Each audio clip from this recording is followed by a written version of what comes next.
What would you do if someone you loved walked away from everything you gave them?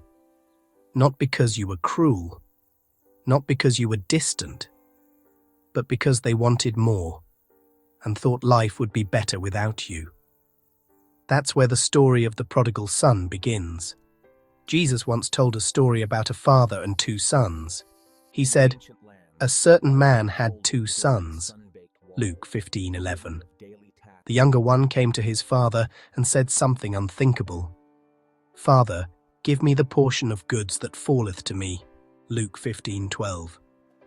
In other words, I want my inheritance now. I don't want to wait. I want my life on my terms.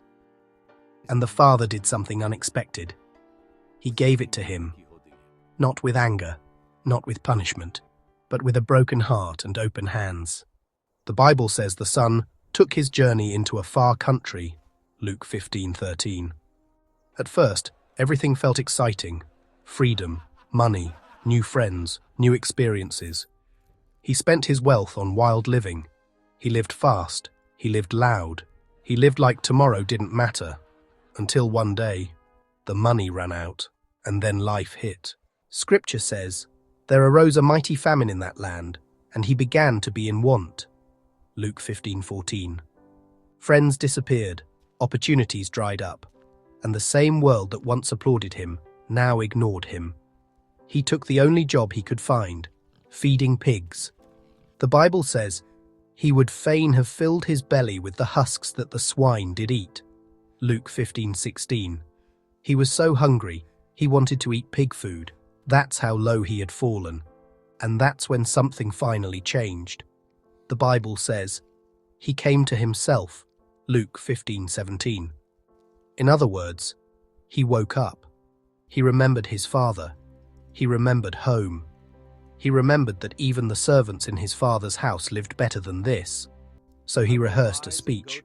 He said, "Father, I have sinned against heaven and before thee, and am no more worthy to be called thy son. Make me as one of thy hired servants." Luke 15:18-19. Not, "Give me my life back." Not, "Put me in charge again."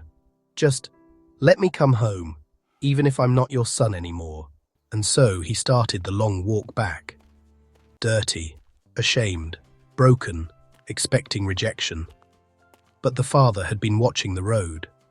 The Bible says, when he was yet a great way off, his father saw him. Luke 15:20. And something beautiful happened. He didn't turn away. He didn't wait for an apology. He ran. Scripture says the father had compassion and ran and fell on his neck and kissed him. Luke 15:20. Before the son could even finish his speech, the father interrupted him. "Bring forth the best robe, put a ring on his hand, and shoes on his feet." Luke 15:22. Not servant clothes, son clothes. Then he said, "For this my son was dead and is alive again. He was lost and is found." Luke 15:24.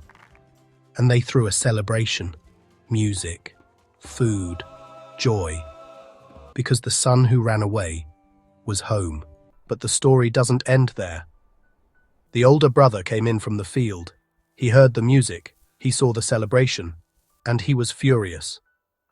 Scripture says he was angry and would not go in. Luke 15:28. He told his father, "I stayed, I worked, I obeyed, and you never threw a party for me." He couldn't understand why someone who messed up so badly was being welcomed back like a hero. And the father said something quietly powerful. "Son, thou art ever with me, and all that I have is thine." Luke 15:31. In other words, you were never forgotten, you were never unloved, you were never second place. Then he said, "It was meet that we should make merry. For this thy brother was dead, and is alive again, and was lost, and is found." Luke 15:32. And that's where the story ends. Not with punishment, not with shame, but with grace. Because this story isn't really about two brothers. It's about all of us. Some of us are the younger son. We've run, we've messed up, we've tried life our own way, and we wonder if it's too late to go back. And some of us are the older son. We've stayed. We've tried to do the right thing. And we struggle when grace doesn't feel fair. But the heart of this story is the Father. A Father who waits. A Father who runs. A Father who restores. A Father who never stops loving his children. Jesus told this story to show us what God is like. Not distant, not cold, not waiting to punish, but watching the road, ready to forgive, ready to welcome, ready to celebrate the moment someone comes home. So if you feel like you've gone too far, this story says you haven't. If you feel unworthy, this story says you're still loved. And if you feel forgotten, this story says the Father is still watching the road, because grace doesn't run out, and home is always closer than you think.